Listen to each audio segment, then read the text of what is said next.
देखा यार, संख्या पद्धति ऐसन चैप्टर हुए कि अगर कौनो वनडे एग्जाम क तैयारी करतला जैसे एसएससी, रेलवे, पुलिस त इ पाठ ओकरा खातिर बहुत महत्वपूर्ण होला। त एके समझे खातिर एगो छोटा सा प्रयास बा। त हम एके पहिला कैटेगरी में मतलब एक एक कैटेगरी वाइज डिवाइड कइले बानी आराम से समझे खातिर। त पहिला कैटेगरी में हम रखले बानी प्राकृतिक संख्याओं के योग पर आधारित प्रश्न।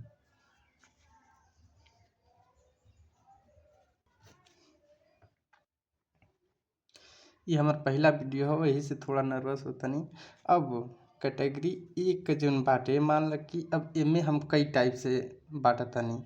यानी कि अगर प्राकृतिक संख्या बाटे त ओमे कई तरह का सवाल होत हुई। तब मान ल कि एमे एगो ए टाइप नाम रख दिले बानी। एका नाम बाटे क्रमागत संख्याओं का योग ज्ञात करना। क्रमागत संख्याओं का योग ज्ञात करना मतलब कि कोनो संख्या क्रम से बा और ओकर योग निकाले के रही, यानी कि ओकर जोड़ के त कितना होखी और कैसे होखी। इहे पहला का ए टाइप में बाटे। क्रमागत संख्या का मतलब मान ल कि एग्जाम्पल में हम ले लेनी पहल का, जैसे 1 2 3 ऐसे करके कितनों तक मान ल कि 60 तक बाटे। त एके जोड़ला के बाद यानी कि मान ल कि 1 2 मतलब कि हेतर प्लस करब अगर 3 प्लस ऐसे करत करत यहाँ कहीं 59 होगी तो 60, अब फिर जोड़ के कितना आई। इहे होला क्रमागत संख्याओं का योग।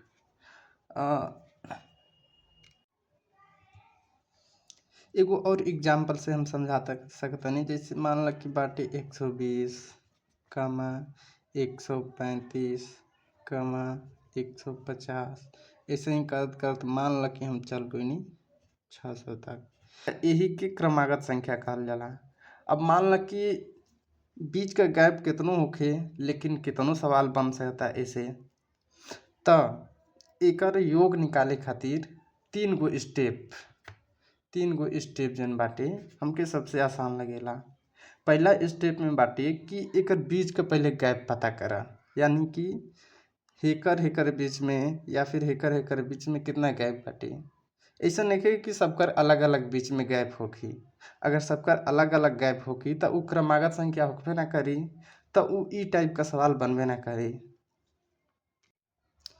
बीच का गैप फिक्स रही तबे उ क्रमागत संख्या कहाई।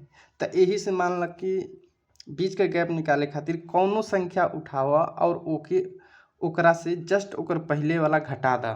त ऐसे पता चली कि ओकर बीच का कितना गैप बाटे। जैसे मान ल कि एके हम डी से भी दर्शावतनी। एके सर्वांतर भी कहल जाला, एके डिफरेंस भी कहल जाला। तब मान ल कि हम कौनो उठैनी, मान ल कि 135 में से एक जस्ट पहले वाला घटा देनी 120, त हमके पता चल गई 15, यानी कि एकर बीच का अंतर 15 बा और यही के सर्वांतर कहल जाला। ई हो गल पहल का स्टेप। अब दूसर का स्टेप में हम यन निकालतनी। दूसर का स्टेप में यन का मतलब होला कि कितना कुल संख्या बा। जैसे मान ल कि हाई त आसान बाटे कि 1 2 3 60 तक जात हुई तो 60 गो संख्या बाटे। लेकिन अगर हिम्मे देखा त हाई हो गल पहल का संख्या 120 से चालू बा और हाई हो गल दूसर का संख्या, हाई हो गल तीसर का संख्या। ऐसे ही हम जाइब तक कितना संख्या रही। हाई पहल का संख्या 120 बाटे त 600 तक पहुँचत कगो संख्या के जरूरत पड़ जाई। त नंबर ऑफ संख्या यानी कि n निकाले खातिर एगो आसान सा फार्मूला होला। मान ल कि हम लास्ट वाला के यल से दर्शावतनी, लास्ट वाला माइनस पहिलका वाला के ए से दर्शावतनी। अब बटना में कितना का अंतर बा डी से, आ फिर प्लस 1। ई एगो फार्मूला हवे। ई फार्मूला के याद रखल बहुत जरूरी बाटे, किसी कि यही से पता चली कि हई कितना अंक बाटे। फिर ओकरी बाद से आसान सा स्टेप बाटे यन निकालल, यानी कि जोड़ के कितना हुई सबसे आसान तरीका हो जाई। त पहले हेकर निकाल लिहल जाओ।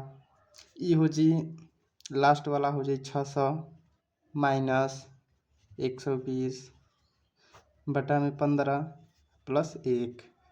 तो ई हमरे हिसाब से आ जाई 1/32 आ 1/33। इतना करके देख लिया जाए, अगर इतना ना करी आवत हुई तो तैयारी छोड़ दिया जाए यार।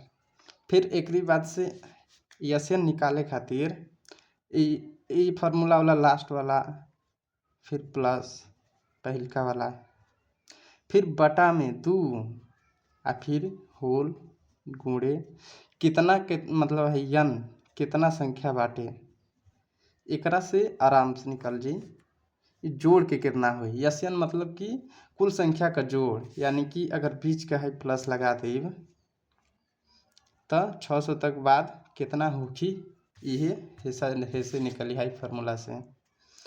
तो लास्ट वाला का बाटे 600 प्लस पहलका का बाटे 120 बटा में 2 हाई बाटे 33। इतना करके आ जाई, इतना कर लिया जाए यार। ई हो गई कैटेगरी पहलका टाइप।